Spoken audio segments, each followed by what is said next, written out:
Bam, we're live. And it's cold in here. I guess I thought it would be a good idea to turn the heat off before I left the room yesterday. Whoo, it's cold. Good morning, guys. Holy cow. Burnout Diaz and happy New Year. Burnout Diaz. Burnout days?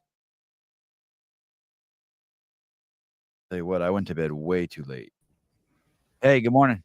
How are you? Exhausted. Yeah. I feel pretty good. Did you stay up till midnight? No, but I was awake at midnight. Oh, like in bed? There was a sound like a parade of motorcycles. Oh, really? I don't know what it was. It had to be friendlies though. I can't imagine wanting to start your New Year's as a notorious outlaw gang by driving through Scottsdale on the 2025. Right. Maybe it was a motorcycle escort for the president. I could see him being there on New Year's. I listen to, if I listen hard, I can hear on Camelback race cars all night long in the spring. It's a good road for it. Yeah, I have no complaints. Hey, what's up with your hat? The Coors hat? Yeah, where'd you get that? I don't know. At the Montage. Oh, I was looking at it and I was thinking I drank a life supply of that shit. Yeah, I haven't seen that like that since my dad drank it. Yeah, and I got a Hams one too. Oh, that's cool. My kids had never heard of either one, which was interesting. Yeah, good. Yeah. My 11-year-old's never heard of Coors. They're trippy, right? Yeah. I remember when my dad drank it, they had the can was different. Hey, listen to this. You used to flip that thing off. I drank the shit out of that shit. Uh-huh. I suspected it was making me fat. I see a guy with a medical textbook at a Starbucks, and I'm like, hey, watch this. And hey, what are you studying? And the fucking guy's studying hyperinsulinism. And he turns me on to Rick Johnson. And I, through my CrossFit contacts, get this guy, Chris, hooked up with the Maori in New Zealand to help them with their diabetes. He's making a fucking huge difference. It's like a miracle that he and I met. And that was the last beer I drank. I remember that. I met him because he explained that the fructose, brewer's yeast, and MSG all started this cascade of that leads to unregulated production of AMP, and told me about the guy. Made friends with him. Right, he's been to the house. Yep. Rick Johnson. And that single bit of research and that encounter changed my life. So I bring him to the Maori, and then he comes home. And some chick accidentally calls him to a birthday party because she's thinking of some chick, Chris, and not him, Chris. Uh-huh. And they had gone on an out once. And so he gets invited anyways. Wrong Chris, but come, ha, ha, ha. Her love interest there, and he get in some kind of argument. The love interest challenges him to step outside. Chris takes him up at it. And he gets gunned down, staggers back into the restaurant, and the dude shoots him point blank a couple times. He then gets tackled by a chef at the restaurant who's a CrossFitter and a friend of Jimmy Letchford's. Oh, I always forget that part of the story. Yeah. And the end of the good work with the Maori and the guy that got me to never drink another one of these I was just being a chucklehead going up and talking to him. I remember it all. I remember his dogs. I remember the book. Yeah, then we run into him the next day at the restaurant in that alley. Estewan. Yeah, was that a pizza place? It was pizza and Mexican and Chinese. It's great. God, that was a trippy spot. Yeah, I remember. I remember. It's wild. Hey, I wonder if remember when you used to tear the tops of cans off and then just be done with them instead of like just pop it down and fold it. I wonder if that was a environmental thing. Yeah. I wonder if that's why they came up with that. I would think. Yeah. I was kind of scared of those things as a kid. The same way I'm still a little afraid of the tops of tennis balls. Like when my kids open it, I immediately want to get that thing from them. Environmentalism had its peak moment when the trash can lid at Starbucks had the 3 locations all going into one black bag. Right. You just picked your hole to feel good. Oh, recycling. Like you were voting, but it was still one fucking bag. I still don't.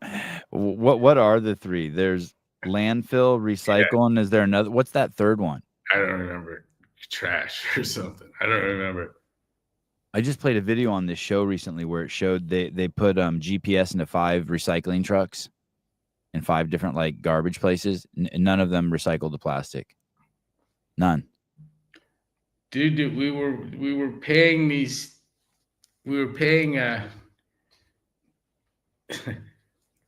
some foreign supergiant country a fortune to come get our recyclables out of San Francisco. And someone noticed the boats were coming back too quick. They couldn't have gone all the way there and back. And what they're doing is just going out to that Pacific Gyre out 400 miles and dumping it, bulldozing it off the edge and then coming back for more. So we were paying to have recyclables taken to China and be recycled responsibly. Yeah. And they were just getting dumped off into the ocean.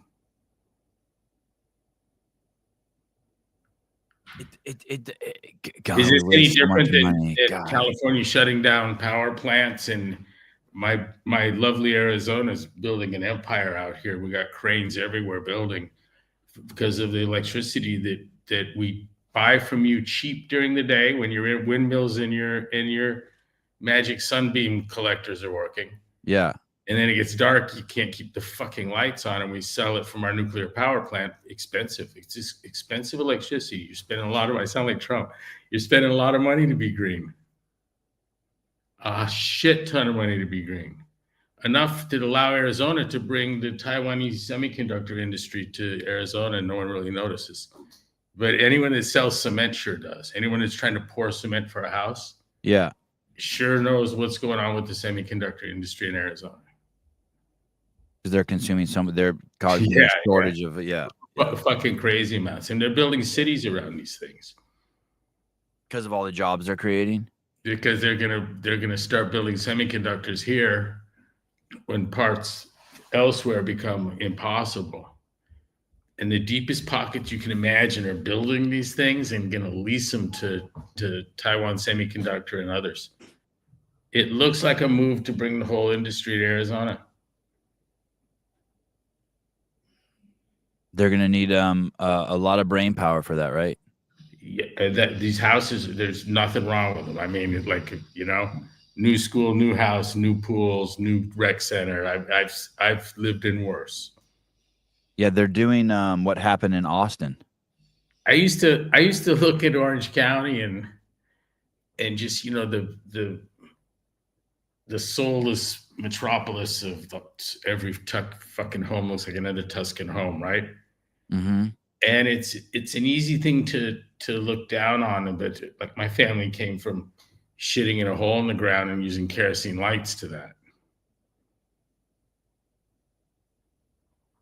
And and I went to a brand new school in a brand new neighborhood we lived in a brand new house when I was 5 years old. And my parents honestly didn't have shit, Oh, someone drove through sorry, shifting subjects here. Someone drove through a crowd in New Orleans. Mm-hmm. Just a drunk dude, or did they have any? Oh, really? Vehicle rams New Orleans revelers in New Orleans, killing 10 before dying in firefight with police. Oh, shit. Wow.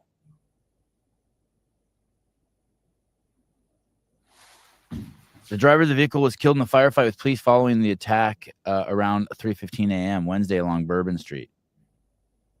Oh, jeez. He was shooting a gun, too. While he was going through the crowd, like out the window of the truck? That's what I read. They have to outlaw cars. They have to make cars so you have to get a license to get one. Man, what if they did? I'm all for mental health checks before you get your driver's license.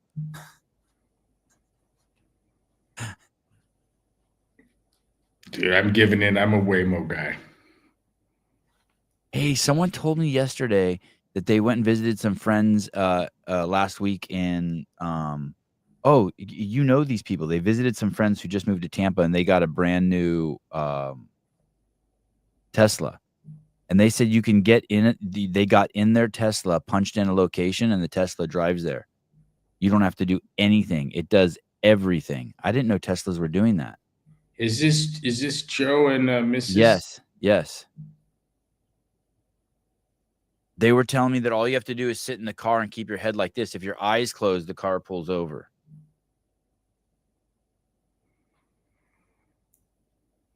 But they said they got in their new Tesla and it drove all the way there. I didn't even know. I didn't know Teslas were doing that. But the Waymo has all of those like spinning things on it everywhere, right? Mm-hmm. And the Tesla's just doing it with cameras. You What know, are those spinning I think things? the argument is that Elon says it can all be done with visible light, and the Waymo, which is a Google and Apple collaboration, is using all kinds of shit. Sonar, radar, visible. I think that's the difference. Like they're doubling. Is one of them safer? Right?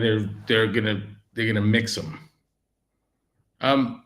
Michael was showing me a Butenhoff. I think it was showing me a Tesla avoiding something that anyone else would have hit. Not a Tesla. I'm sorry, a Waymo. Some video. Did you? Yeah. I haven't seen that. Like a crazy move around a sudden obstacle. A 50-year-old Saudi doctor plowed into a Christmas market. Germany. Oh. Is this guy an Islamic guy? The guy who did this thing in New Orleans? Anti-Islamic, bizarrely enough. And I had no sense of what religion the other side was, the poor people that got killed. But I'm not, as a not religious guy, you just can't imagine my lack of enthusiasm for religion wars. Yeah. You know, Donald Duck versus Harry Potter, but real people are dying. Right. Innocent, decent people. God, how did they have a police shootout with all of those people around? Dude, some guy stands up and shoots at a cop, and he's shooting back, and he's not. This is why you don't want to, when the cops come running with their guns out, you don't want to poke your head out, if you'll recall. Yeah. You were teaching me that lesson. Oh man. The wiki guy's back in the news again. Larry Sanger. I guess basically it came out yesterday. I think Elon reported it or someone reported it that of the $177 million that Wiki has in their yearly budget, $50 million was spent on DEI. And I guess that Larry Sanger interview is resurfaced again, where Larry's like, "Hey, Wiki is just a complete propaganda, left wing." Listen, that I mean, I can find clear soda contamination or interests that desire to create an impossible scenario with hyperglycemia. And I have no idea what the current state of the article is. Many of my favorites have been now edited to be less my favorite, including the one on Popper and After, the book to which my Broken Science crew owns the rights. But listen, on Wiki, here's my thing with it, because I use it often, and I don't want to. I was going to say like the concept too, but what matters is that it's a standard that would hold no bias of mine. Some things it gets right, many things it gets wrong, some things it gets horribly wrong. But at each point, at each stop, and I don't care what the issue is, demarcation problem or interpretations of probability, or it's a great place to have a discussion. And sometimes it's more useful when it gets it completely wrong than when it gets it completely right. But it's a place to start a discussion on a bias that is not my own. Right. And let's do it. I mean, it's in many ways it reflects the current fucked up notion. Someone has asked me about what my business plan is, and I laugh at that. And I said, "Listen, I'm a purveyor of profound truths known to few, and I sell them on the cheap. And what the fuck kind of model that is, I don't know. But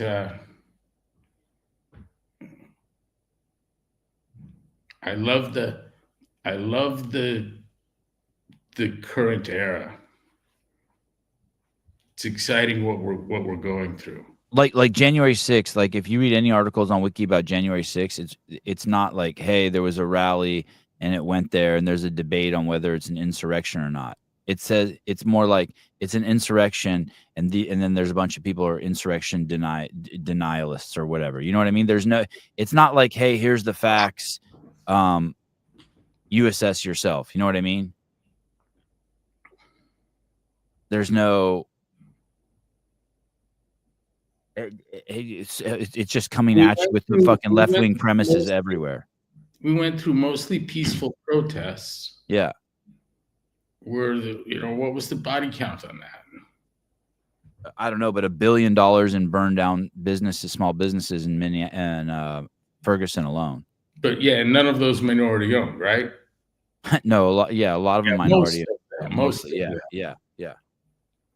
And nobody gave a fuck. And so someone went past the velvet ropes, and then a cop who was a disgrace to humanity, much less the fucking police force, shot that woman who shouldn't have been pounding on the door, coming to the window, whatever the story is, whatever you see on videotape. It'd have been better for everyone had she not been doing that. Right. That guy that shot her is a disgrace of a human being. Right. Read his record. The news reports it was the first time he'd fired his weapon on duty, which was technically correct, but he shot at a car he was annoyed at parked outside of his fucking house. Oh, geez. And hit the car and denied shooting at it. And his own department says, dude, you lied, man. It got shot from behind. How does he not lose his job for that? How does he not lose his job? Well, he stayed home without some pay. And he's done multiple things like that, of that nature. Unbelievable. And then he's protecting the Capitol. It's a miracle that he still had a fucking job somehow.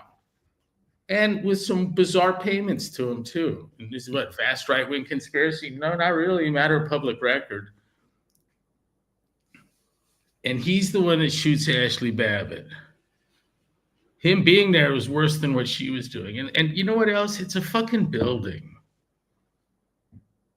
It's a fucking building. Yeah.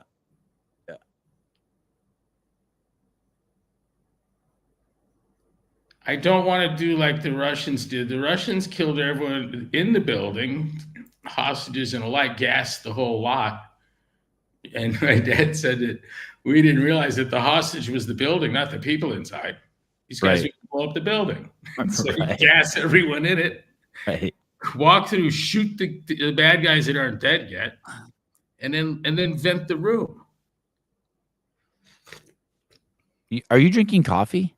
No, it's hot tea. I was going to say, I've never seen you drink coffee. No, I don't drink coffee and I don't smoke cigarettes. Oh, someone said Waymo only works in a few cities, but I just pulled this up. This is just Google's AI. Waymo's recalled its vehicles multiple times, including 672 vehicles in June of 2024. Waymo recalled 672 vehicles after a pole collision. They said it was a software issue. They recalled 444 vehicles in February of 2024 after 2 minor collisions in Arizona. Another software issue. I heard it's running in San Francisco. My thought is if you can run in San Francisco, you're good to go. It was there before here, I think, brother. Because the roads in San Francisco are just crazy. And help me, isn't that a Google Apple collab? It sure apps up like it. Like it's the friendliest thing you've ever done on your iPhone. Waymo LLC, formerly known as Google Self-Driving Car Project, is an American autonomous driving technology company headquartered in Mountain View. It is a subsidiary of Alphabet. I'm sure there's got to be. I mean, Apple's there, right? I've read of it being a Google Apple collab, but if and getting it to market, you don't do better than being iPhone friendly, right? Yeah. They raised $5.5 billion in funding in their first round, and another $5.6 billion in their second round. Wow. I told you the cop was screaming at my car at the airport. I was loving it. Did he, and he didn't know it was a Waymo and there's no one in it? I don't know, man. The thing's spinning like a top. It looks like a fucking robot, and he's blowing a whistle and screaming at it. Telling it to move? Yeah. And it just put itself somewhere. I mean, it's just amazing. It's like this super talented, crazy, rude Uber driver. It drives great. I mean, I'm not saying I'm not going to get in a wreck in one, but I enjoy the experience. I chuckle at some of the moves. Sees a hole, is taking it, you know? It's far from timid, which is, I think, is cool. I wonder if it's the number one. I wonder if there's any competitor. Have you ever seen any cities with competitors, self-driving cars? You know what? I haven't had to put my foot on the dash and scream pedestrians once. Right. And that's not a unheard of experience for me. Oh, I guess Louisville also has Waymo. It's cooler than shit, buddy. It's the best airport pickup and drop off experience possible. You know how you're like, hey, I have a blue shirt on, and they're like, I'm in the silver truck, and my door, all that. Yeah. Fuck all that. It sees where you are, and here it comes. And you see that thing spinning. It's hilarious. There was one driving down your street in Arizona. I think it was one that you had gotten out of, and I was walking to your house, and I stepped in front of the car, and it stopped. I had in my neighborhood, we were only going like this speed limit, very slow. Kid runs parallel to the sidewalk. My car slows way down. He stops at the curb, like stops on the parallel path, and my car stops. Like, that's the stop, dart left. It fucking anticipated that. It was pretty cool. Then slowly takes off and then accelerated, like, get away from that kid. But if it was almost as if your intent were to get hit, you would run afoul of it. You're not going to run alongside of it and then dart in front. Yeah. This says Uber and Waymo are in a partnership to bring autonomous vehicles to Austin and Atlanta. Oh, I guess they have their own wireless fleet, also called Cruise vehicles. I want to have a thing on my phone where I just fucking tap a button some number of times in case tacos come to the house on a vehicle with it's all electric and no people on it, and the food's actually made along the way as it's driving. Fresh. Waymo's doing 100,000 rides a week now. San Francisco, California, San Francisco, Los Angeles, Phoenix. You know me, I like to talk to a driver, right? Yeah. Where are you from? I'm going to sit in the back seat. I'm going to talk to the fucking driver. It's great not having to. Yeah. Yeah, it's everywhere. They got now it's in Austin and Atlanta, according to Reason Magazine. It's seamless. It's an amazing experience. You can pick whether the door pops open or not when you walk up with your phone. What's the other option? You open the door yourself? Yeah. And you open the door and it's, hi, Greg. It makes me laugh every fucking time. And then if you take your seatbelt off, doesn't it tell you or something? I don't know, but I don't. Yeah. I You don't sit test it. in. It says Yeah. put your seatbelt on. I do, and then there's a button push start. Then there's a pullover immediately, help. Contact.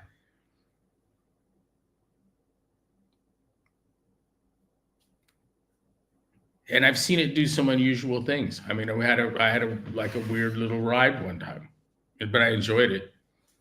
Like it missed a turn? Yeah, it wouldn't turn left onto from 64th, and it sped up, went straight, turned around at a little trailer park, and then it was like it was thinking. Then it was like, oh, it makes the left perfectly smooth, and then the right, and we were back on track. But I saw it, not know what the fuck to do for them. Did it make a U-turn or a 3-point turn? It pulled into a spot didn't know you could turn around in and stop. Collected its thoughts and then went back at it again from the other direction. It was a left it didn't want to make for some reason. Dude, I don't know what it was. Sevi, how many cups of coffee have you had this morning? I started my morning with one, and then normally I drink one during the show, but I put 2 shots of espresso in this morning of Paper Street coffee. I'm exhausted. Susan and I and Tyler Watkins, we did a show until like 1 a.m. I drank 3 little shot glasses of McKellen or something. My sinuses shut down. Malt or whatever that shit is in there, that orange, my sinuses completely shut down. It's like, no, you can't breathe through your nose anymore. Had a trip. Yeah, I did not enjoy it. I get that off red wine. A sip of wine, and like one of your nostrils closes. It's like yeah. Oh yeah, and 200 of my friends. Yeah, we had a pretty big crew last night at midnight. Just hanging out. We started at 8:58. Stayed on till 12:15. Yeah. Yikes. It was fun, but I'm exhausted. And then in the middle of the night, one of my kids was screaming. One of my kids rolled off of bed. So I jumped up and ran into the room. And then I thought I heard the dog panting. I thought the dog was dying. We go with our second dose of fenbendazole. We did 4 days. You do, I guess, 3 or 4 days on, and then 3 or 4 days off. I can't remember. And the first run was great. All the dog's edema went away. All the little bumps got smaller. Now we're going for a second round today. Second round, 3 days of. Am I saying it right? Fenbendazole? Yeah, I was exploring its mechanism. I'm not ready to fucking lecture on it, so I'll be careful. But it's fascinating to me, and it reminds me of metronidazole, which is another anti-parasitic that they use sometimes for infection, right? When other stuff's not reaching. Yeah. And different mechanisms, but the same thing's kind of targeted. It's mitochondrial related, and that's where I should stop talking. But nothing related to parasites. And we can dysregulate them mitochondrially too. Interesting. Right? Don't make me say too much because I would embarrass myself. It's not my subject, but I'm interested enough to come up here and peek at it again and again. Yeah. Hey, I'm gonna call you after the show's over. I want to hear that because people are like, "Hey, what happened?" I'm like, "I gave my dog anti-parasitics," but I'm thinking to myself, "God, is that misrepresenting it?" Because I have no idea what the mechanism is. Because I assume it's not parasites. It's yeah. We'll talk after the show. I'm not I'm not the false hope guy. You know what I mean? Yeah.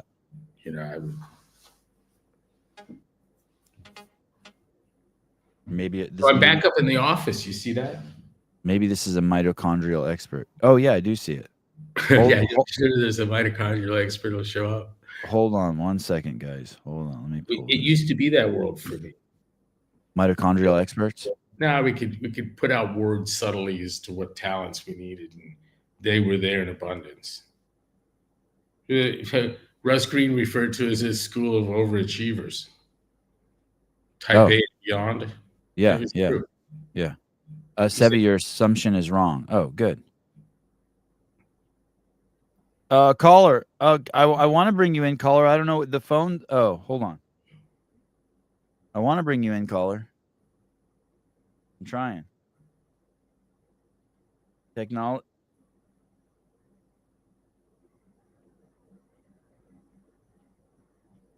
I can't even disconnect the. Can't disconnect the Bluetooth. Oh, I guess I could carry the phone, but then you won't be able to disconnect. No, it's not you. Hold on one second. It's not you. It's this Roadcaster won't let me disconnect and reconnect the phone. I wish it was maybe it's connected. I don't know what's going on. Give me 1 second.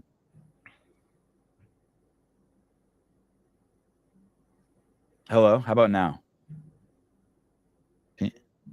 Oh yeah, I can't hear you.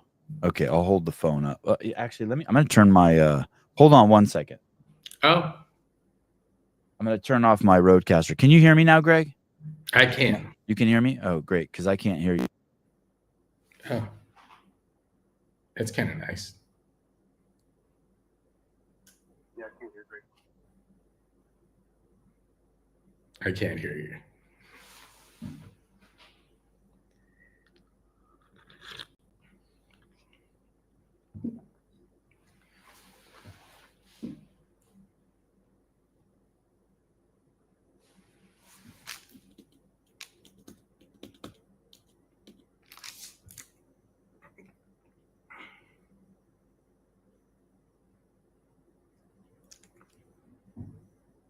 I can't hear you.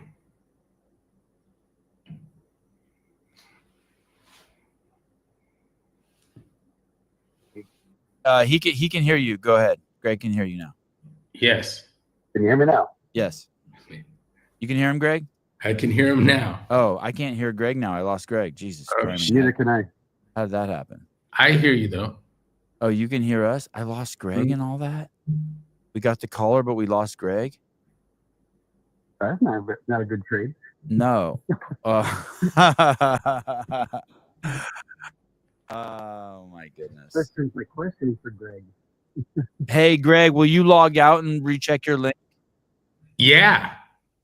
Oh, there you're back. Okay, caller, go. Oh, hey, there we go. There we go. We got it. Wow. 4 minutes. Hey, happy New Year, gentlemen. Happy Go New ahead. Year. Like, I think Stevie just cut out. No, I'm here. Oh, okay, good. Hey, this is Dan Wayne. It's good to talk to you guys again. Greg, I had a quick question for you. I saw a graphic or part of a reel that you posted on Instagram through either Broken Science or through Netflix.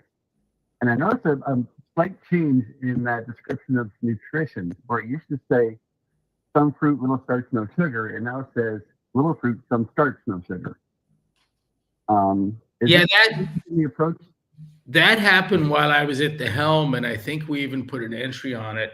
And what I came across was Lustig taking fructose away from kids, but leaving them the fucking bullshit Pringles and just, I don't know, not that I'm looking to pick up a lawsuit and hope that Sevi doesn't lose a sponsor, but the shit they were allowed to eat was unreal. I mean, just bad garbage, but right, with every kind of fucking oil, horrible, but they took the fructose away.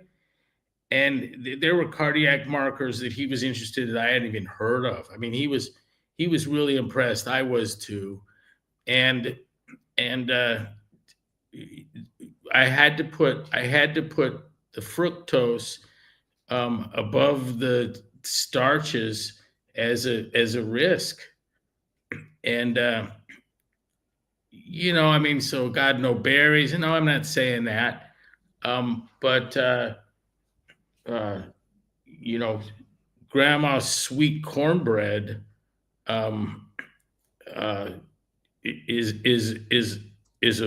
a problem greater than a few grapes and less than probably rice. Am I making sense? Sort of. So if I'm prioritizing Look, the problem is fructose in particular, and where I can get that from is all over the fucking chart and back. And there's a way to do it with fruit to keep yourself ill. And I would, like, for instance, once we're juicing, there's no little fruit about it. It's not even some fruit. Right. It's a shitload of fucking fruit. And a Pepsi or Coca-Cola and any other product with high fructose corn syrup. And so without naming brands, you look to bad guys. And man, fructose is a fucking bad guy, very much like MSG, oddly enough, like brewer's yeast, in that they start this cascade of some biochemistry that leads to this unregulated production of AMP, and with uric acid, an important byproduct along the way. And so we shifted those around at a point of an enormous influx of material about the horrors of fructose on metabolism and health. And nobody seemed to care or notice, but that was probably a decade ago. Wow. So when planning out my diet, and I'm prioritizing what my carbs are, just what I had been doing under the some fruit little starch would, a lot of my carbs would come from fruit, usually grapes or bananas. Those are my favorite go-tos. And then I would minimize how much starch I took in. Are you suggesting I reverse that? I don't know how profound the difference would be outside of the oddities of someone's diet. If you read that and goes, oh fuck, I'm a fruitarian, that's great. Now I'll eat some high fructose corn syrup gummies with amino acids, and I'm off to the races. Yeah, this is what you've been waiting for. But it was more addressed kind of to real world. And it was also, I was very comfortable with the fact that nobody noticed or cared, even when we announced it and talked about it. And that it could come up today. Hey, you know what? You can do it either way. Okay. I'm already avoiding all the crap that's got added sugar and whether fructose or anything else. Yeah, you don't need any fructose really in any form, whether it's from sucrose or from high fructose corn syrup, or if you're squeezing 65 oranges to get that fucking glass, like fruit's too important to you, and you're being dealt a blow metabolically. Cliff Sheets said years and years ago, 25 years ago, if you think there's a difference between having a big glass of orange juice and a Coca-Cola for breakfast, keep on thinking that, but it ain't. There's not. And I'm like, okay. And so, and I can't, in the same time, I'm recognizing things like, man, GLA is there in abundance in oatmeal. And so you got guys like Sears that don't like grains except for oatmeal because of the GLA. He's also of the view that we're GLA deficient largely. What's GLA? I definitely don't do gamma linoleic acid. And I tell you what, supplementing with it's been fucking touchy. You spill over and you can get kind of the too much, and it works like you don't have enough. Yeah, when it comes to I really don't do juice. I prefer to chew my calories, with the exception of the occasional protein shake. I had to pay for a gal. Well, several times we did, CrossFitters. We took your affiliate fees and we funded people that the law was coming after. And I know of two well-known instances where I end up at Institute for Justice, and we're writing checks and making friends and talking to people. And both times it prevailed, and others have done that. We're not the only people to, I offered to help a friend in trouble with authorities over telling the truth about metabolism and nutrition, had offered to, we did CrossFit to fund a trial. It turned out the guy had more money than CrossFit. But finding out why it is that why you can speak truth about nutrition and find life difficult in various degrees is kind of a fascinating thing.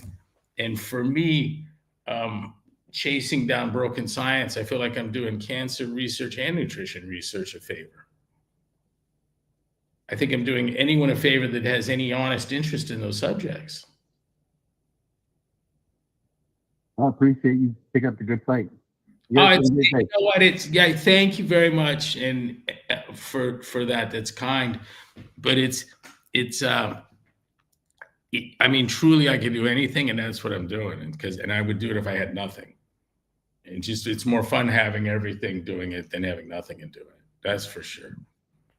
Always more fun. It's great intellectual stimulation to have an awareness of something profound that few appreciate, and its profundity, and that it's actually important to you. That's an enjoyable thing for me. CrossFit was no less than that, and this is no different than that.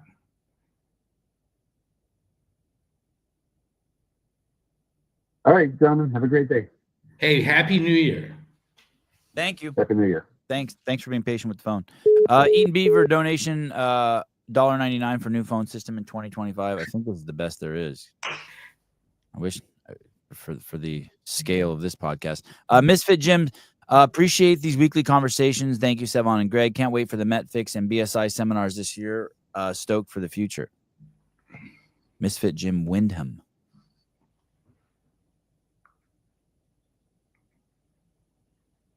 There was one more in here. Jake Chapman, Greg, for GPP members attending 3.5 times per week, which would you attend to first, thoracic mobility or ankle dorsiflexion? Can't thoracic mobility. I can't tell if that's a joke or not. Ankle dorsiflexion.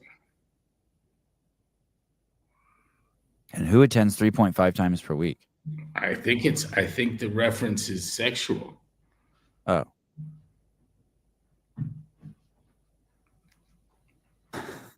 Okay, I'll go with it. I like it. Hey, like thoracic mobility, you mean like being able to inhale? And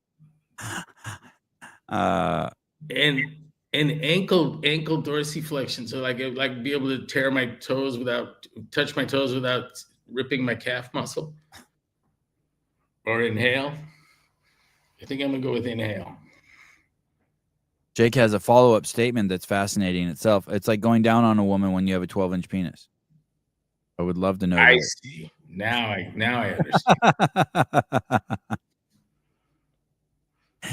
Inhale mobility. Barry McCockiner. You have any? You're not going anywhere for a long time, huh? You don't have any trips planned? No, I want to get those posters and the easels. Hey, will you rent Jackson and I'll make it worth his while. He wouldn't take that to get a U-Haul. Oh, okay. And I want the easel, those big charts that are in storage. I think they might be in Nolan and Christie's. Over in Aptos. And that easel, remember the cool easel he made for those things? Yeah. When you say Nolan and Christie's, you're talking about the place in Aptos? Yeah, in the Granite Way. Okay. And also the two bikes, those pretty fucking gold, pink, and whatever bikes. That's all, really. I should have brought all that. Which two bikes are they? I can picture one. They're the brand new photos. Yeah, there's one leaning up by your just leaning out there at risk, and then there's another one hanging somewhere, and they need like a blanket thrown over them. Okay. I just sent a text to Jackson and Haley. Cool. He said, "So I'm ready to have a 10-hour involvement with folks on the subject of what is science." Yeah, it's coming up quick. I look around in space that I haven't concentrated in it for more than moments for a couple of years, maybe. been down in the schoolroom, right? Yep. And if this kid's schoolwork and my efforts here are distinct enough yet on opposite ends, reaching each other enough that I'd have to separate it a little bit. But being here, I really get this sense of I've stayed digging into this same material with commendable consistency for a couple of years now. What that does is it gives me a lot of flexibility in the discussion too.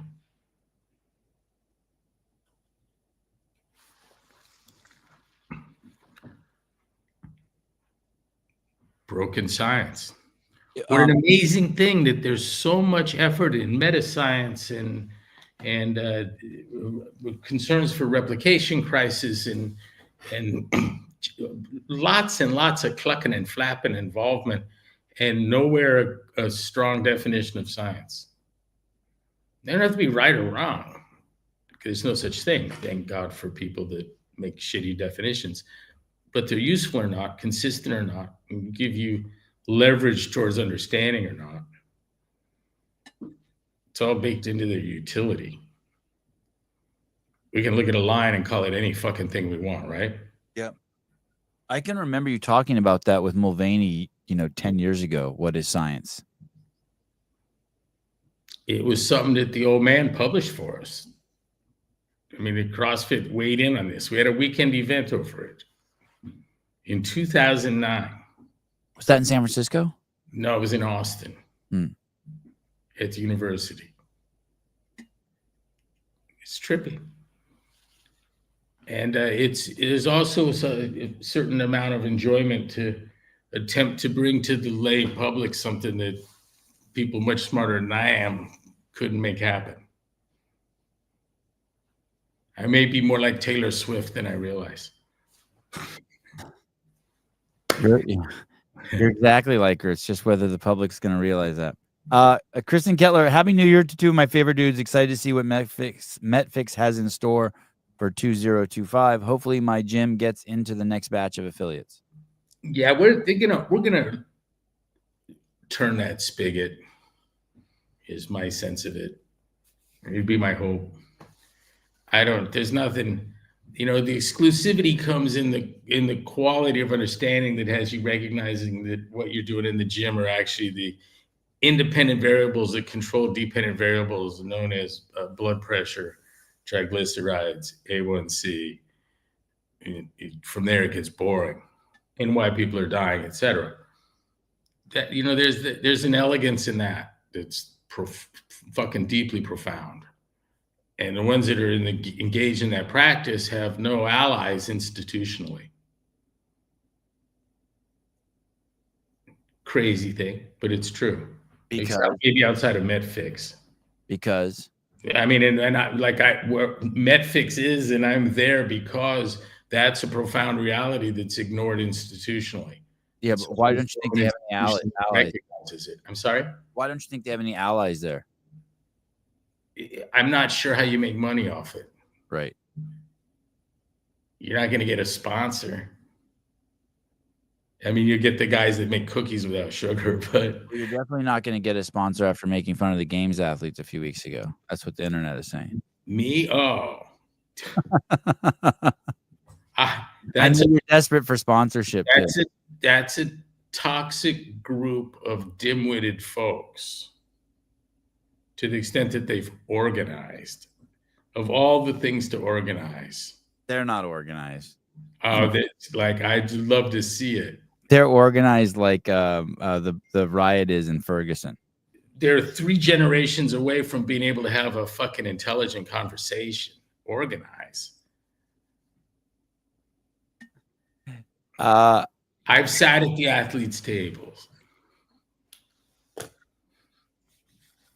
The counting table is more interesting. Also, they're very young people. It's true. Yeah. Limited time on planet Earth for fucking intelligent acquisition of intelligence. Sevi, can I jump on here? Sure. And ask Greg? Sure. I was wondering if he ever read a book by Jerry Mueller, Tyranny of Metrics. Greg seems like a data metrics guy, and I was wondering if he has ever thought of I'll look that up. I don't think it sounds familiar somewhere, but it's not ringing a bell.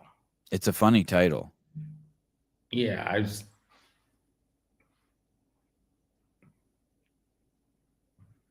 we have as a culture a problem with conditional probabilities. I've been on here talking about this before, but I'm here again. And that is the probability of it being cloudy given that it's raining versus the probability of it raining given that it's cloudy. And that's an example that little kids can see. The problem is not inherent to clouds and raining, but it's that the probability of A given B is likely to be a different thing than the probability of B given A. And people, citizens of the world need to sensitize themselves to that distinction and carry it with them until they can come to make sense of things like the prosecutor's fallacy and binary diagnostics, like a sensitivity and specificity of a test given its positive predictive value.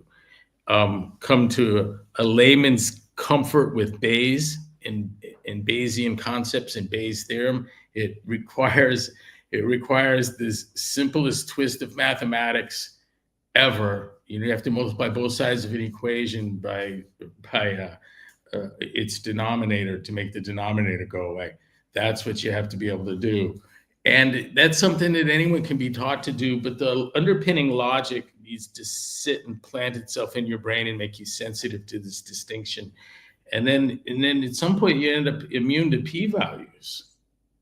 You're like, wait a minute, that can't be done. That's not logical. And maybe not until. And so my belief that this can be taught with fourth graders, it might actually require an insertion in a fourth grade mind, whether you're 65 or 5, and percolate for a number of years. So that might be the best thing able to offer on a weekend even. But boy, people are going to come away knowing that the probability of A given B is not the probability of B given A. This is something that prosecutors and judges and lawyers and smart people have fucked up by confusing the probability of the evidence, which is low given the innocence, and flipping around and say the probability of the innocence is low. Jake really likes this example. The nuke. If you got killed by a nuke, you're Japanese, but if you're Japanese, you won't necessarily get killed by a nuke. It's true. Yeah. Put in the if-then sense. The cool thing about the conditional probability is that we have the tools available to draw a picture of it. Not only is the rain and the cloud thing easy to see, but to see visually, geometrically in probability space what that looks like is like, it's fucking huge. It's like, got it. And then we can bring to bear on that formal fallacy, we can bring to bear some real world examples incrementally, like doing pull-ups, right? You're using rubber bands at first here, but we can then expose you to things like, okay, I'll find it. Oh shit, they just flipped that around. They went from the probability of his guilt, given the evidence, and his evidence, given that he's guilty, and flipped it around. How do you get to do that?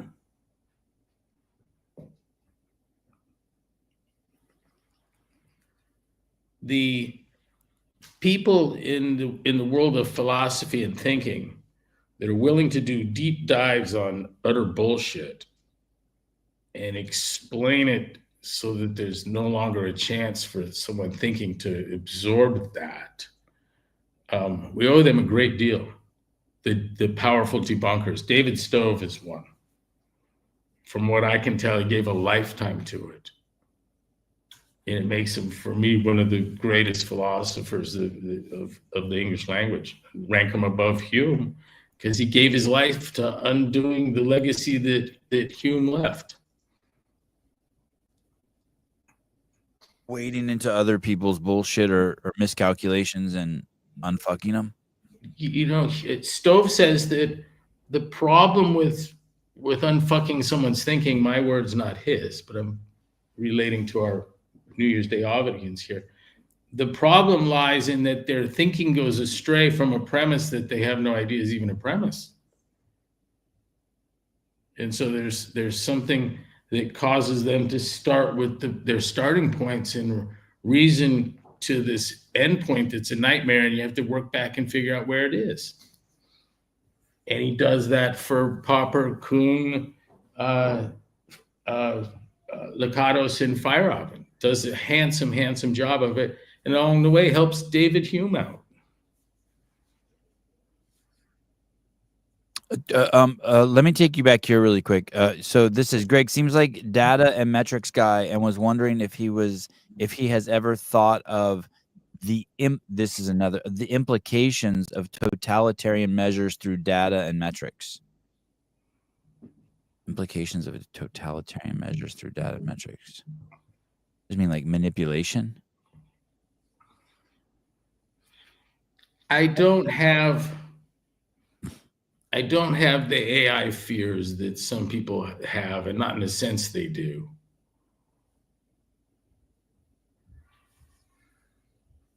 I'm afraid for stupid people. And I understand how the smart folks are going to make this work for them. It's more Revenge of the Nerds.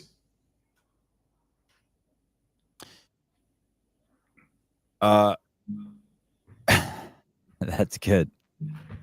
What? It's more Revenge of the Nerds. It is. The AI people, I understand exactly what they're doing and how they do it and why. And it's exactly the Jane's that I've been talking about, and Jane's robot is the machine learning. That crowd took him seriously.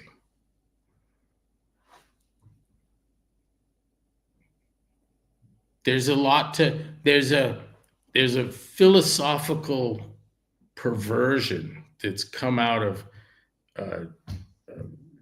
Western universities that has us all thinking odd about a number of things. And science is one of those things. And the motivations for those that got it wrong are clear and easy to follow once you've been shown. It's deductivism. And there's a toxic allure to certainty. It's crazy. It makes philosophers drunk. And Popper and those that followed him in academia tried to ground science deductively. That is, in pursuit of certainty. And it caused, for 100 years, the development or pursuit of the management of uncertainty. It held it at an arm's length. But it didn't stop. It just kind of went unnoticed. And now it's kind of up your ass in AI. And it's, for a lot of people, code can be written that responds to the real world in a better fashion than they do. And so the best of the requirements of the potential of the human mind sits far, far, far outside of anything AI. It's a fun thing to tease. It's a fun thing to play with AI. But it can get some shit just perfectly, wonderfully, completely wrong. It's interesting. It's fun to play with. I'm just talking about the large language end of it, not the repairing of fuzzy photographs or re-examining data from a supernova that happened in 1987 and finding orders of magnitude more data concerning the actual supernova than had ever been imagined to be sitting in the fucking data. Imagine that. Those kinds of methods. Yeah. Hey, we know those people, which is really cool. You know, I've found myself driven in a direction philosophically that ends with scientists that are really fucking doing shit, which is really comforting because where we come from, the Kuhn, Popper, Feyerabend, Lakatos world, those are philosophers, not scientists. And they went that crazy falsificationist route. I know there's too much here. I should stop and explain, but I'm not gonna. But it's an amazing story. It really is quite a drama.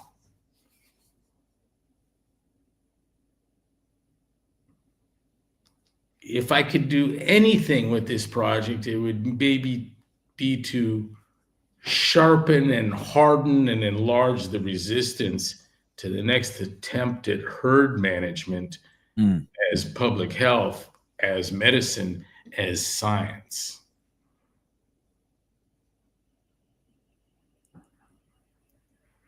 So many of my intellectual brethren, if I could be so bold as to put myself, I mean, I brought us all together and continue to work at that. And so I feel somewhat equals, but we all saw through the COVID response and the likely origins simultaneously with no discussion. And what we held was a capacity for truth and logic against the party line on other issues that brought us together in the first place.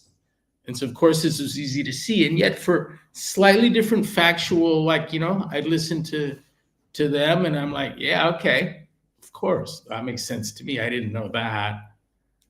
And we all saw something different, but that's the kind of the nature of a hairball, right? Big fucking lie. Almost everyone involved knows that wasn't the story, right? Right. From different angles. Right. I saw him shoot up in my fucking living room. What are you talking about? Yeah, well, that's the night he crashed my car. I had to go pick up his girlfriend. Mm-hmm. Like everyone had some engagement. Mm. And this was like that.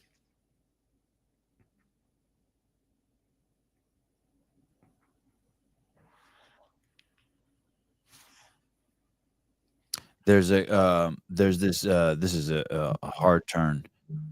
There's this documentary on YouTube right now made by a guy named Josh Peters, who I think is a complete douchebag. He's just a United Kingdom, just a woke cuck. But anyway, he made this documentary about this girl, Lily Phillips. I don't know if that's her name. Oh, that's the chick that did all the dudes and then cried about it. Yeah. And do you know why someone asked me if I watched the documentary. I watched the beginning and the end. I watched like 5 minutes in the beginning and the last 10 minutes, and it was crazy. She was crying when he said, "Why are you crying?" I was expecting like some crazy, like emotional response or something, but she said that she was upset because she only gave 5 minutes to guys, and some guys were guilt tripping her because they didn't have time to finish, and so she felt bad that they didn't get to finish. It was bizarre. It was vile. Did you watch any of it? No, what makes it vile? The camera guy walks in the room like they don't show any sex, right? It's on YouTube. It's completely, G-rated in visuals. But he walks in the room and the floor is just covered in used condoms, and he starts to gag because of the smell. They start talking about the smell in there. And then you see she's crying, and it was just like, I don't know. I felt horrible for everyone involved. I went from like, oh, this is going to be interesting to, oh God, humanity is taking a bad turn. Yeah, I get that. You know what I mean? Like, hey, this is going to be cool to see Evel Knievel jump over the Grand Canyon, and then by the end, you're like, oh fuck. I think we're going to see someday. Like, there's a thing you pay to not see instead of pay-per-view. Hey, I'm on this text thread, and someone sent a dick pic the other day, and another guy. I'm like, hey, are you going to leave the thread? I know you're not into dick pics. And he said, no, he has a filter on his phone, even in text. I didn't even know this existed, where you can have Apple like censor shit for you that comes into your iMessage. Did you know that? I think that's a court-ordered thing. And so he sent me a screenshot of his phone, and he can't see the dick. It just says sensitive photo or something. That's what I want. I don't need anything blocked for me. Yeah, there's there's a point before it gets to that you realize you need to throw your iPhone into the Monterey Bay, about dead center. But before what? Before you start using their AI You censoring? need help blocking and stopping and Yeah. monitoring. And I don't think that a 2.5 by 5.5 inch piece of technology should be your portal to the real world. I think there's things to see with your eyes and to smell and look at and do. And within that context, like look for a book. I don't know. It's weird. You know, imagine being locked in a cell with a fucking 3x5 portal and you got your face plastered into. For all your waking hours. For all your waking hours. Was it like, it wasn't a better world, was it, when the information was cloistered and you'd have to go get on your bike and go down to the library and pull some kind of goddamn Dewey Decimal thing off the shelf? No. My favorite part about technology now and the way things are going is how fast people can redeem themselves now. Give me an example. Jay Bhattacharya is the best one. But like if what happened to him, if his canceling would have happened in like 1920, like he'd have died in a shack, like in the middle of nowhere. And yet his fucking story went full cycle because of information and technology and media that now he's head of the NIH. Yeah, but I think he was unnoticed all along by the mob. Well, let me put it this way. If what happened to Nixon happened today, in 5 years, he'd be a fucking hero. Do you know what I mean? It's like now they couldn't so he was involved in some sort of break-in at some fucking hotel. Well, now within 6 months, the entire internet would figure it out that, hey, that guy Woodward was a fucking Navy fucking spy one week, and the next week he's a top reporter at the fucking Washington Post. You know what I mean? And they would have talked about how Nixon, made the biggest national park ever. I mean, it just you can't hold someone down with bullshit as easy as you can, and I just love that. I love where we're at with the fact that you don't have to go down to the library, like you're saying, and pull up microfiche 50 years. Or is it increasingly this? We hear him say, just grab him by the pussy. That's all you gotta do. Yeah. And they convict him and, split hairs. Was it rape or sexual harassment? He forced his way into the dressing room to help her try on a dress, I guess. I don't know what think what you want. Right. And I don't know that any judgment in the media says he's a Nazi and right? The end of democracy, and chirp away, fucking say it. Who are the authorities? Right. It ain't CNN. So there's a certain degree of freeness that's kind of cool. I mean, how many things were characterized as a vast right-wing conspiracy or some kind of fruit of Russian intelligence that turned out to be just the left being criminals? That was her name, Eugene Carroll. That Eugene Carroll story. The girl he banged in the dressing room. Trump banged in the dressing room. Yeah. So that story about a year ago, I was looking into that story, and I watched this whole thing where she tells the entire story of what happened, and it has the date that she first, and then it has. I looked up the date she first reported it, and I used all liberal sources. You know what I mean? CNN, all that, and then I heard that there was an LA Law episode that was her exact story that was like 6 years prior to that or something. So I went from my little 3.5 inch, this thing, and I researched the whole thing, and I went to that LA Law episode, and it was an identical it was identical. The story that she said about Trump was in an LA Law episode 6 years prior to her saying it about Trump. It's crazy, right? And I just think it's cool that you can do that now. You don't even have to believe them. You can just go fact check it. You can be like, okay, I'm going to rent that. So in the LA Law episode, did Trump bust into the restaurant, into the train? Yes. It was the whole dressing room. It was exactly what she said. They went to a fucking department store to try on clothes together. He snuck into the fucking and it was like in the LA Law episode was like debating whether it was like rape or not because she took him into but it was crazy because it wasn't even her store. Oh, E. Jean Carroll, yeah. Did she take him into the dressing room in her store?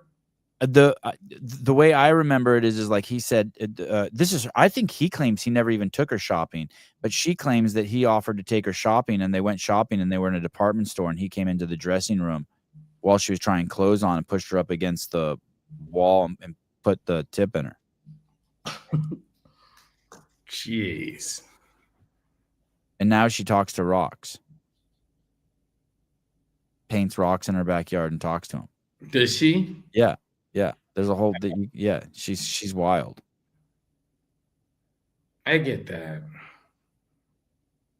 If Trump had raped me in a dressing room, I'd paint rocks in the backyard and talk to him too, I think. I hope it's not true.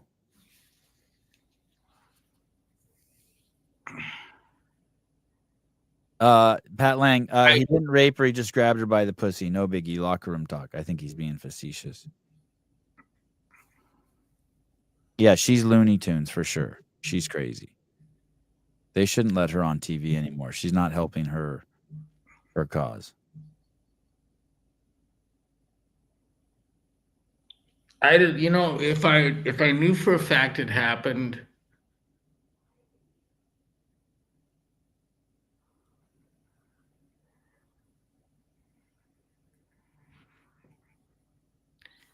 I believe that woman on 60 Minutes that spoke about Bill Clinton raping her. Oh, who was that? Forget her name. Not Linda Tripp. But I believed it. And I called up my buddy who's a pretty good friend, worked in the DA's office. And I asked him if he saw it. And he said, as a matter of fact, we put it to the vote in the DA's office. Forget statute of limitations and the fame associated. If that were prosecutable, do we have an indictable offense? And they were 11 zip, yep. And then I asked him, well, how the fuck can you vote for him? And you know what he did? He hung up on me.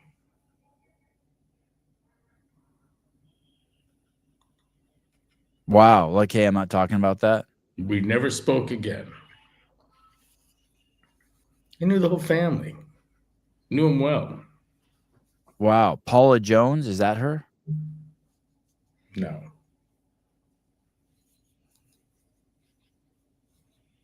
Juanita Broderick? Yes.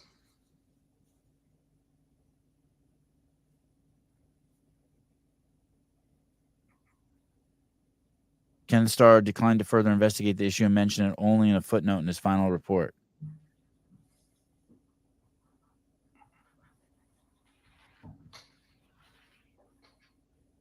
She recanted the statement. What was the statement?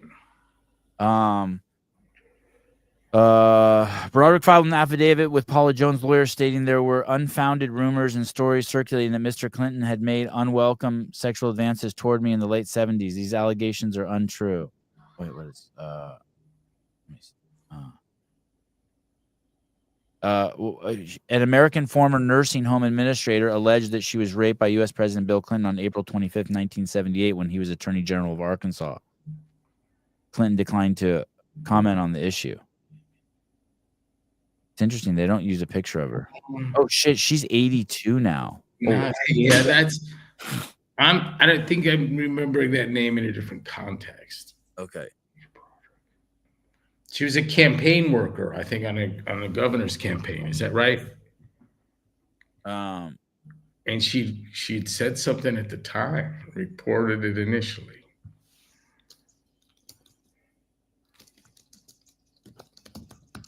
Man, she gives a pretty detailed. He said he bit her on the lip. Yeah, bottom lip. Yeah.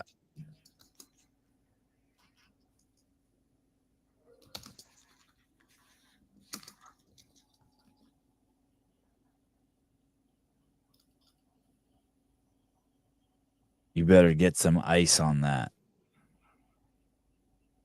I don't see any boning. Someone in the comments will know. Yeah, look, I put in woman claimed raped by Clinton on 60 Minutes. I get a very Oh, was she on 60 Minutes too? I believe so. I believe that's what I saw. She says Hillary tried to silence her.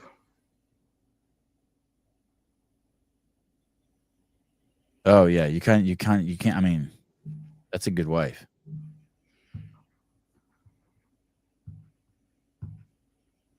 That's one of the. I asked the Clinton supporter in the DA's office, "What did you think of her testimony?" Because what do I know, right? And we were 11 zip indictable.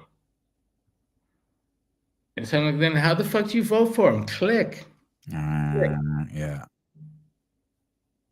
But so I get that. Is that a famous attorney? Do I know who it is? If you told me the name. No, but his brother was like globally famous. But Okay. he's just a good man, just good DA.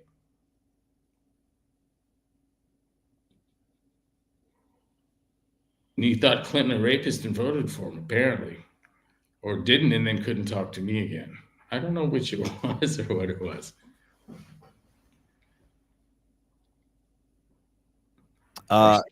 There was a really good documentary I watched years ago about all of Bill Clinton's past issues. I wish I could remember the name of it. It's all about trains. Remember? Hey, that was the name of the doc? No. Hey, how about Soaked in Bleach? There's my documentary of the week. That's the name of it? Yeah, Soaked in Bleach. And what's your takeaway from that? I signed it to Jim Watt. Oh, that's the Nirvana one? Yeah. Documentary thriller. I think I watched that at your house in Del Mar. It's done by a LAPD homicide detective, become private investigator hired by Courtney Love to discover, to check in on Keith, make sure he was okay. Keith? What's his name? Kurt. Sorry, Kurt. Oh no, I got his name wrong. Oh shit! They're gonna come after you. From Seattle, right? Yes, you got the city. I don't actually know if he's from Seattle. That's it. No, Portland, Greg. It's not the same. Really? Yeah. Yeah. Dude, I sold my house in Portland to this fucking family that was fleeing shit from Walnut Creek, and they bought in at the exact right time. It was so sad. How cool was that house? That house was amazing. Do they still live there? Do you ever look it up? Do they still not live there? No, I don't know. They probably hate me. At 8:18 a.m. on January 1st, Greg called Kurt Cobain Charlie Cobain and said he was from Seattle instead of Portland. I called him Keith. You shouldn't be making fun of someone who died, who's such a heavy contributor to the music scene. I already feel bad. It's very disrespectful. I'm preparing my fuck off. So I'll come back next week with that. Hey, so she hires this guy and it goes sideways, right? He ends up being like, yo, bitch, you did it. Everyone should interpret it for themselves. Okay. But you get to hear a lot of her own words, on tape, and her attorney. I like, damn.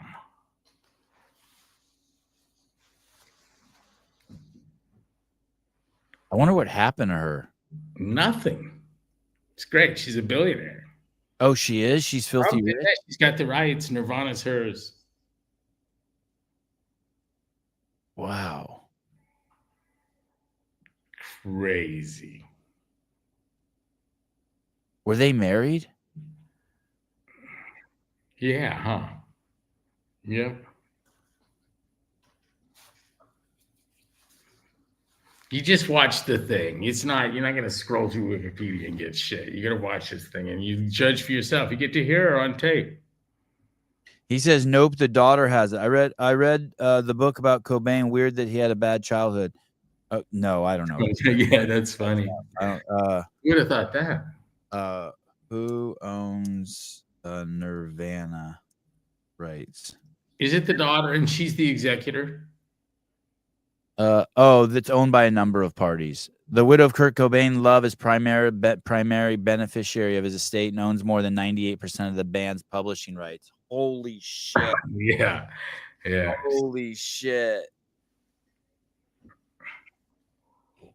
She then went on to sell 25% of her share to Primary Wave Music Publishing. How much? The remaining rights of the it doesn't say right here. The remaining rights to the band are owned by Novoselic and Grohl. They each collect 12.5% of the royalties of the band songs. And this is just AI shit. Who knows what's real? Many artists go to continue earning money after their death. The beneficiary of these typically the estate or the entity dictated in a will. In 2015, Michael Jackson made $115 million in spite of being dead since 2009. I put into AI the most sweeping and broad generalization of some philosophical point you could it's just a wild jump in frustration. And the AI response, and this is Google's AI, was, yeah, that's basically accurate. And I fucking died laughing. It was so good. What was the question you asked it? I don't really want to share that. It's one of the parts of my up that might be funny. Okay. But I'm keeping everything tight-chested. I like it. I have to make something that might be the least interesting topic on earth fascinating. That might be my curse. And you know what? Compelled by one thing alone, and that's the profundity of it, which is nothing short of its importance to every asshole out there. Hey, your last business model was to sell personal accountability and responsibility. Who would have fucking thought you could make a killing doing that? Yeah. What are you selling? Something you already got? Yeah. I got a point. I got to remind you got it. The importance of it. Yeah, thanks. Yeah, life's good, man.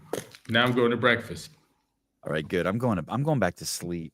Are you really? Yeah, my eyes are burning. I have 30 minutes. My wife Haley just told me she's leaving the house at 9 a.m.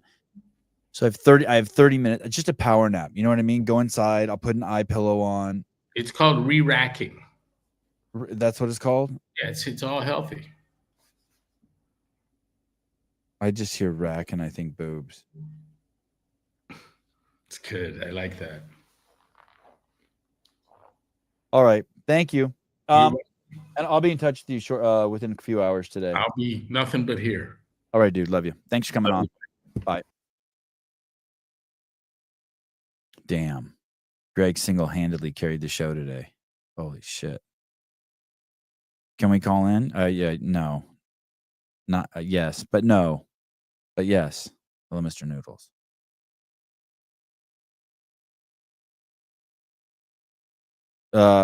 Jake Chapman, how come gay men can sit down and teach women how to give a BJ, but when I do it, I'm escorted to the security out of the care home?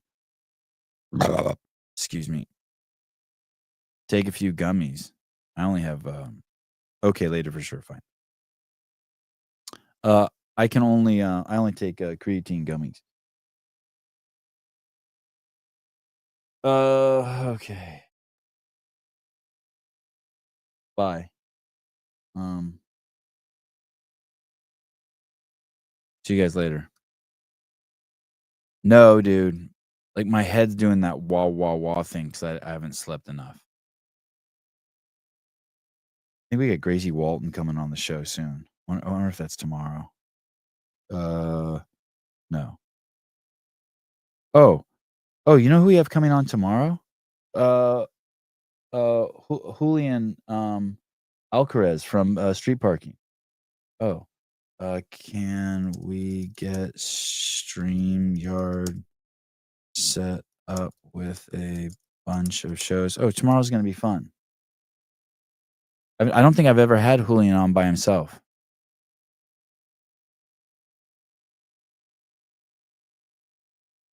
I drank too much last night and did a 32-minute workout today. I think what I'm going to do today is I'm going to do 5 rounds of Cindy as fast as I can, rest 3 minutes 3 times, and see what happens. You think I have? I had him on by himself before? I know I've had him and Miranda on. Oh, and I think Hunter and Hiller should probably be coming on soon too, together. And Taylor has a show Friday morning, and then Kill Taylor on Saturday. Yeah, got to get all that lined up. All right. I'll talk to you guys soon. Thank you. Thanks, Greg, for carrying the show this morning. Love you guys.